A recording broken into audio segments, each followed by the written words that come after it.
በጣም የምትወዱት በጣም ታዋቂ የሆነ ሰው ሲዘርፍ ብሰሙ ምን ይሰማቸዋል? ዋይኖናን የሚያውቃታል? አሜሪካ ፊልም ኢንዱስትሪ ውስጥ በጣም ታዋቂና ቆንጂዋ አክተር ነች። በተለይ ስትሬንጀር ቲንግ የሚለው ተከታታይ ፊልም ላይ ኢቨን የራሷ ስታር አላት ሆሊውድ ላይ። ይሄ የሚሰራላችሁ ባይዘው በጣም ትልቅ እውቅና ስታገኙ ነው፣ ተጽዕኖ ስፈጥሩ። እዚህ ጋር እንደምታዩት ማለት ነው ትክክለኛ ፎቶ ነው። በዚህ ግን አላቆመም፣ ለኦስካር ሁሉ ታሽታ ነበር፣ ለዛውም ሁለቴ። እና መቺ ሴት ምን ጎሎባት ነው? እንዴት ዘረፈች? ለምንስ የመስረቅ ሀሳቡን አመጣች? ዋይኖና ይሄ ነገር ለእሷ ትልቅ ነው። ጭራሽ እውቅናው ጭንቀት ውስጥ ነው የከተታት። ሳይካትሪስት ሜዳ እንደዚህ ነገር በቃ ይሄ ነገር ጭንቀት ውስጥ የከተታ ነው። እንደውም ታዋቂ መሆን አልፈልግም ሁሉ ብላ ከዚህ ነገር ለመውጣት ፈልጋ ነበር። ምክንያቱም እውቅና ሲኖራችሁ እያንዳንዱ ነገራችሁ አሳቃቂ ነው የሚሆነው። እንደ ኖርማል ሰው ነፃነት አይኖራችሁ። ብድግ ብላችሁ ዛሬ ወክ አምሮኛል ማለት አትችሉም። በአጭሩ ነፃነታችሁን ይቃማችኋል። እሷም ደግሞ ይሄ ነገር በጣም እየረበሻት ነው። ሁሉም በቃ ዊኖና ነው የሚለው። 2001 ላይም እንደ ፈረንጆች አቆጣጠር ፊልም እየሰራች ትጎዳለች። ይህን ፊልም ሰራው ባይዘው ከዚህ ታዋቂ አርቲስት ጋር ነው፣ ከአደም ጋር። ሳይክል የምትነዳበት ድርሰት አለ። እሱን እየሰራች ባለችበት ሰዓት ከሳይክሉ ትወድቃለች፣ ትጎዳለች። እሷን ለማሳከም እፍስ አድርገው ሆስፒታል ይወስዳታል። በጊዜው ግን በጣም ህመም ውስጥ ነበረች። በዚህ ሰዓት ስሙን መጥቀስ ማልፈልገውን ፔንኪለር ይሰጣታል። ፔንኪለር ማለት ያ ቦታ አይድንም። እሱን ስትወስዱ ግን ጭንቅላታችሁን ይሸውደዋል። ህመሙ ልክ እንደተሻላችሁን ሆኖ ማለት ነው። ወይም ደግሞ ያንን የህመሙን ስሜት ያጠፈዋል። ግን አትድኑ። እሷም ይህንን መድኃኒት ወሰደች። ግን በዚህ አላቆመም። ጤነኛም ሆና ይህንን ፔንኪለር መውሰድ ጀመረች። ከትንሽ ቆይታ በኋላ የዚህ መድኃኒት ሱሰኛ ሆነች። በጣም አደገኛ ሱስ ነው ወገን። ምክንያቱም ከጭንቅላታችሁ ጋር የተገናኘ ስለሆነ አስተሳሰባችሁ ራሱ የእብድ ነው የሚሆነው። እንደ ጤነኛ ሰው ማሰብ ሁሉ እንዳችሉ ነው የሚያደርጋችሁ። ታዲያም የሆነ ቀን በዛ ዓመት 2001 ላይ ቤቨርሊ ሂልስ በጣም ታዋቂ ቦታ ነው። ብዙ ጊዜ ዝነኞች የሚገኙበት ቦታ ነው በነገራችን ላይ። እና እዛ ሾፕ ታደርጋለች የሆነ ማርኬት ውስጥ ገብታ። ይህ ማርኬት ደግሞ በጣም ሌክዠሪ እቃዎች የሚሸጡበት ቤት ነው። ታዲያም እዚህ ስገባ እሷ ሙሉ እንቅስቃሴዋ በካሜራ እይታ ውስጥ ነው። እሷም የምፈልገውን ነገር እንዳለ ተሸከመች። ለመለካትም ልብስ መቀየሪያ ቤት ውስጥ ትገባለች። ከዛስ መቀስ ታወጣና እነዚህ ልብሶች ላይ ታግ አለ። ምን አይነት ታግ መሰላችሁ? ከዛ ማርኬት ውስጥ ድንገት ሳከፍሉ ያንን ልብስ ይዛችሁ ከወጣችሁ አላርም ይጮሃል እና ከስርቆት የሚከላከል ታግ ነው። ይህንን ታግ እሷ በመቀስ ትቆርጠዋለች። ሁሉንም ደግሞ ቦርሳዋ ውስጥ ትጨምረዋለች። ይህም ትክክለኛ ቪዲዮ ነው። እዚህ ጋር የምታያት በጣም ብዙ ልብስ ነው የያዘችው። ከዛም ቀስ ብላ የቆረጠቻቸውን ታጎች በመቀስ ያደረገችው እሱ እንዳልኳችሁ ይዛችሁ ከወጣችሁ ሊጮ ነው። ስለዚህ ሌላ ልብስ ውስጥ ጠጋ ብላ ትከቷለች። የሚሸጡ ልብሶች ውስጥ ማለት ነው። የሚገርመው ግን ይህን ነገር ስታደርግ እያንዳንዷ እንቅስቃሴዋ በሲኩሪቲ ካሜራ ውስጥ እየተቀረጸ ነበር። መጀመሪያ የያዘችው ልብስ ታይቷል። መልበሻ ገብታ ስትወጣ የያዘችው ልብስ አይተዋል። እና ታጉንም ደግሞ ልብሱ ስትከት አይቷል ሲኩሪቲ ካሜራው። በእሷ ቤት ግን አልታየችም። ላጥ እያለች ቀጥ ብላ ወጣች። በዚህ ሰዓት ሲኩሪቲ የሚሰሩት ከኋላ እሷን መከተል ጀመሩ። ይዘዋትም ቼክ ልናደርግሽ እንፈልጋለን፣ አንድ ወደ ውስጥ ተመለሽ ብለው ቦርሷን ሲፈትሹ ብዙ ነገር አገኙ። $500 ቦርሳ አለ፣ $700 ሹራብ አለ። ቤቱ በጣም ለግዠሪ ቤት ነው። ውድ ዕቃ የሚሸጥበት $200 ኮፍያ አለ። አሁን እሷ ቦርሳ ውስጥ የተገኘ ማለት ነው። ይዛል ዶጣ ኢቨን $600 የፀጉር ጌጥ አለ። ምን አይነት እንደሆነ አይታወቅም፣ ግን $600 አለ። በአጠቃላይ ከ4500 እስከ $5000 የሚያወጣ እቃ ይዛል ዶጣ ነበር። ሁሉ ነገር ደግሞ በመረጃ ስለሆነ እዛው ነው ቀጨም ያደረጓት። አሁን ታዲያ ፖሊሶች ቦርሷን ሲመረምሩ በጣም ብዙ አይነት ፔንኪለሮችን አገኙ። መድኃኒቶች፣ የተለያዩ ብራንድ ያላቸው አንድ ሰው መዋጥ ከሚገባው በላይ ብዙ ፔንኪለር። እናም በዝርፊያ ብቻ አይደለም እሷ አሁን እዚህ ጋር የምትከሰሰው፣ በአደንዛዥ እጽ ጭምር ትከሰሳለች ነው። ምክንያቱም ይሄ እንደ አደንዛዥ እጽ ነው የሚወሰደው ሲበዛ። ታሪኳ ታዲያ ከዚህ በኋላ ነው የሚገርመው። ምክንያቱም አሁን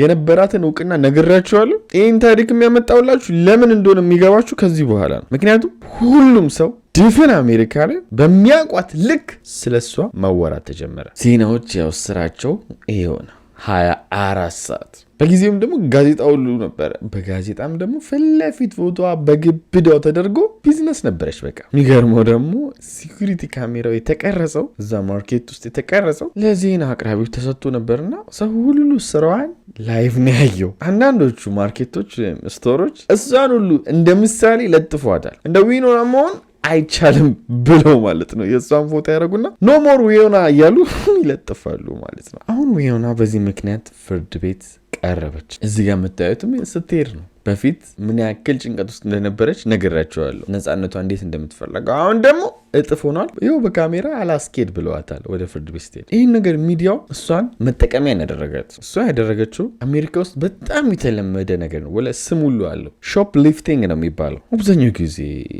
ሲደረግ እንደ ኖርማል የሚታይ ነገር ነው። በቃ ሰዎች ሳይከፍሉ ዕቃ ይዞ መውጣት በጣም አሜሪካ ውስጥ የተለመደ ወንጀል ነው። ለእሷ ግን ይሄ ነገር ልክ ጠቅላይ ሚኒስትሩን ወይም ደግሞ ፕሬዚዳንቱን የመግደል ሙከራ እንዳደረገች ነገር በጣም ገነነባት። ችግሩ ግን ይሄ ነገር በሚዲያ ብቻ አልገነንም፣ በፍርድ ቤትም ነገሩ በጣም ገኗል። አቃቢ ሕጎቹ ነገሩን በቀላሉ በጭራሽ ሊያልፉ አልፈለጉም። ምክንያቱም ከትንሽ ዓመት በፊት አቃቢ ሕጎቹ በታዋቂ ሰው ተሸንፈዋል። ጥሩ ጠበቃ አቁመው ምናምን ታዋቂ ሰዎቹ ማለት ነው። እሷ ላይም 4 ክስ ከፈተባት አቃቢ ሕግ። ይህ አቃቢ ሕግ በዛ ላይ 1 አይደለም 2 8 ጠበቃ ነው ያዘጋጁት፣ ይህን ጉዳይ ለመከራከር የተዘጋጁት ማለት ነው። በቃ እሷን ትልቅ ቅጣት ለመቅጣት ተዘጋጅተዋል። ግን በዚህ በኩል ዋይኖናን በጣም የሚጠቅም ነገር አገኘች። ፔንኪለር መጀመሪያ የሰጣት ዶክተር ከሕክምናው ታግዷል። የታገደበትን ምክንያት ደግሞ በዚህ ፔንኪለር ምክንያት ነው። ኖርማል ታካሚዎች ሲመጡ ፔንኪለር የሰጠ ብዙ ታካሚዎቹን ሱሰኛና በፔንኪለር ታሞ እንዲቀሩ አድርጓል። ስለዚህ እሷ አደንዛዥ እጽ ትጠቀማለች ሚለው ነገር በዚህ ዶክተር ምክንያት ተሰረዘላት። ባለው ነገር ግን አቃቢ ሕጉ በጣም ተጫነ። በቃ በሾፕ ሊፍቲንግ ባልኳችሁ ማለት ነው፣ ወይም ደግሞ ይዛ ልትወጣው በነበረው በቃ በጣም ማስጨነቅ ጀመረ። ነገሩ ሁሉ በቲቪ እየታየ ነው፣ የፍርድ ሂደቱ እየቀረበ ያለው። ሰው በዚህ ሰዓት እንዴ ይሄ ሁሉ ጠበቃ ይሄ ሁሉ አቃቢ ሕግ አንድ በሰራችው ሾፕ ሊፍቲንግ ጥፋት ነው ብሎ ሰው እሷ ላይ የመጣው ጫና እንደበዛ ገባው። ፍሪ ዋይኖና ወይም ደግሞ ዋይኖናን ነፃ አርጓት የሚል እንቅስቃሴ ተጀመረ። ምክንያቱም ሀገር ውስጥ ብዙ መሰረታዊ የሆኑ ችግሮች አሉ መቀረፍ ያለባቸው፣ ብዙ መፍትሄ ሊያገኙ የሚገባቸው ነገሮች እያሉ ልብስ ሰረቀች ተብሎ ይሄን ያክል መጋነን የለበትም አሉ። በነገራችን ላይ ልብስ መስረቋ ትክክል አይደለም፣ ግን ተጽዕኖ ከምታስቡት በላይ ነው የደረሰባት። እኛ ሀገርም አሁን ሰሞኑ ውስጥ አንዳንድ ነገር አለ። ይሄ ሰግጥ አትሰግጥ ምናምን በሚል ትልልቅ ሰዎች ቁጭ ብለው ሰግጥ ለምን ተባለ ይላል። አንዱ መቶ ደግሞ ሰግጥ የተባለው ለዓላማ ነው ይላል። አንዱ ሰግጥ የሚለውን ቃል ለምን ትጠቀማላችሁ ይላል። እንዲህ የሚሉ ሰዎች በነገራችን ላይ በጣም የተከበሩ ትልቅ ስም ያላቸው ሰዎች ወርደው የአንድ ልጅን ሀሳብ የሚጋፉት። ምክንያቱም እነዛ ትልቅ ሰዎች ለሀገሩ ብዙ የሚጠቅም ነገር መፍጠር ሲችሉ አንድ ልጅ መጥቶ ሰግጡ ስላለ እና እውቅና ስላገኘ ያንን ነገር ተከትሎ ለምን ተባለ ተብሎ ጊዜ መስጠት ቦታ መስጠት አስፈላጊ ነው ብዬ አላስብም። ሲቀጥል ደግሞ ሁሌም ኔጌቲቭ መሆን የለብንም። የሆነ ሰው ጥፋት ሊያጠፋ ይችላል። እኔና እኔ ነኝ፣ እንደዛውም ደግሞ ሰው ነኝ። አጠፋው ዛሬ ወዳችሁ የምታዩ ቤተሰቦችን ነገ ይሄ ሰው አይደለም ማለት ትክክል አይደለም። እኔ በራሴ ምሳሌ ልሰጥ። ምክንያቱም ሰው ልጅ ጥፋት ያጠፋል፣ ይሳሳታል። ግን ሁሌም የእናንተን ኔጌቲቭ እና ጥፋታችሁን የሚፈልግ አካል አለ። ያ ሰው ደግሞ ኔጌቲቭ ነገር መፈለግ ተፈጥሮ ነው ሲባል ሰምታችሁ ልታውቁ ትችላላችሁ። ለሱ ቤት እየሰራችሁ ሚስማር የሚደብቅባችሁ ሰው ነው። ጥቅሙ እኮ ለሱ ነው። ግን ሁሌም ኔጌቲቭ ሀሳብ ሁሌም ተቃራኒ ሆኖ መቆም ማንነታቸው የሆኑ ሰዎች አሉ። በራሳችን በህይወታችን ውስጥ ጭምር ማለት ነው። ዩቲዩብ ሲጀምር ያልሳቀብኝ የለም። ከጎረቤት እስከ ዘመድ አሉ እንደዚህ አይነት ጠማማ ኔጌቲቭ ሀሳብ ያላቸው ሰዎች። ለነሱ ተገዢ አትሁኑ። የሆነ ሰው ጥፋት ሲያጠፋ እነሱ ምንድነው ስራቸው? እና ያን ነገር ማግነን ነው። ግን እንደ ሰው እናስብ። ይህ ሰው ጥፋት አጠፋ፣ ኦኬሽ፣ ከጥፋቱ ጀርባ ምን ያክል እሱ ሰራተኛ ነበር? ምን ያክል ጥሩ ሰው ነበር? ማንነቱ ምንድን ነው? ለምን የሚቃወሙት? መቃወም ባህሪያቸው ስለሆነ ነው። ለአንዳንድ ሰው የሆነ ልጅም ሲያወራ ሰምታችሁት ሊሆን ይችላል። መዶሻ ይዘው በኪሳቸው የሚዞሩ ሰዎች ናቸው። ልክ ከፍ ስትሉ ዷ እያደረጉ ዝቅ ሊያደረጓችሁ የሚፈልጉ ሁሌም ኔጌቲቭ ነገር የሚያስቡ። ወደ ታሪኩ ስንመለስ ዊኖና ያጠፋችሁ ትልቅ ጥፋት ነው። ግን ያጠፋችሁ ጥፋት 8 አቃቢ ሕግ የሚደረድር አልነበር። ለዛም ሰዎች ፍሪ ዊኖና እያሉ ቲሸርት ሁሉ መልበስ ጀመሩ። ጭራሽ ሁሉ ሰላማዊ ሰልፍ ወጥተዋል። አራረጋጉት ብለው ማለት ነው። ያውን የነቃ ማህበረሰብ እሷ ላይ የደረሰው ነገር ካደረገችው ነገር አንጻር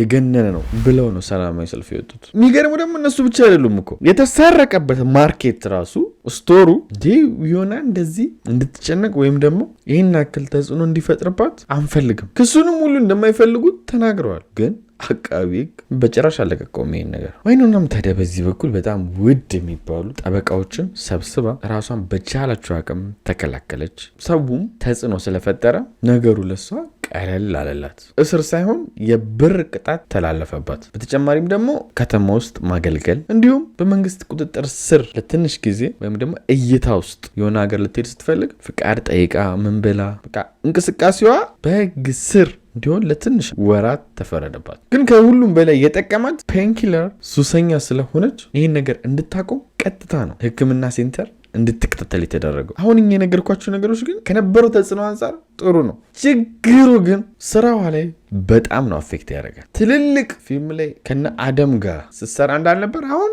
ማንም አይፈልጋት። ልብ ማለት ያለባችሁ ግን እዚህ ሁሉ ተጽዕኖ ውስጥ የከተታትና እዚህ ሁሉ ችግር ውስጥ የከተታት የምትጠቀመው ፔንኪለር ነው። ጭንቅላቷን ማየውን ነገር እንዲያስብ ያደርጋት። አመታቶችም አለፉ። ዊዮናን ሁሉም ሰው ረሳት። ግን ከ15 ዓመት በኋላ ኔትፍሊክስ አዲስ ተከታታይ ፊልም ሊሰራ ነው ወይም ፕሮዲስ ሊያደርግ ነው። አብዛኛው ጊዜ ኔትፍሊክስ ፕሮዲስ ነው የሚያደርገው። ስትሬንጀር ቲንግስ የሚባል የሚፈልጉትን ደግሞ 40 ቤቶች ውስጥ አካባቢ ያለች ሴት ነው። ወዲያውም ደግሞ ዊዮናን አሁን ሰው ስለተፈጠረው ነገር ረስተል እሷን ካስት እናርጋት ይላሉ። ካስት ማለት ወይም ተዋናይ እናርጋት ይላሉ። እሷም ደግሞ አላሳፈረቻቸውም። ምክንያቱም የትወና ብቃቷ የሚገርም ነው። እዚህ ስትሬንጀር ቲንግስ ላይ ቆንጆ አርጋ ተወነች። በዚህም ደግሞ ሰዎች ድጋሚ እሷን ወደዷት። ከዚህ ታሪክ አንድ እንድታቆም ፈልገው በእነዚህ መዶሻ ኪሳቸው ውስጥ ይዘው በሚዞሩ ሰዎች አትመሩ። ኔጌቲቭ ጭንቅላት ባላቸው ሰውን ሁሌ ለመጣል በሚፈልጉ ሰዎች አትመሩ። የሰው ልጅን ስተት ብቻ ከሚፈልጉ ሰዎች አትመሩ። እኔ ማን ነኝ ብሎ የሚጠይቅ ልብ ይኖራችሁ። እሱ እንደዚህ ያደረገ ይሄ ባለጌ ይሄ መጥፎ ስትሉ ማን እንደሆናችሁ እራሳችሁን እዩ።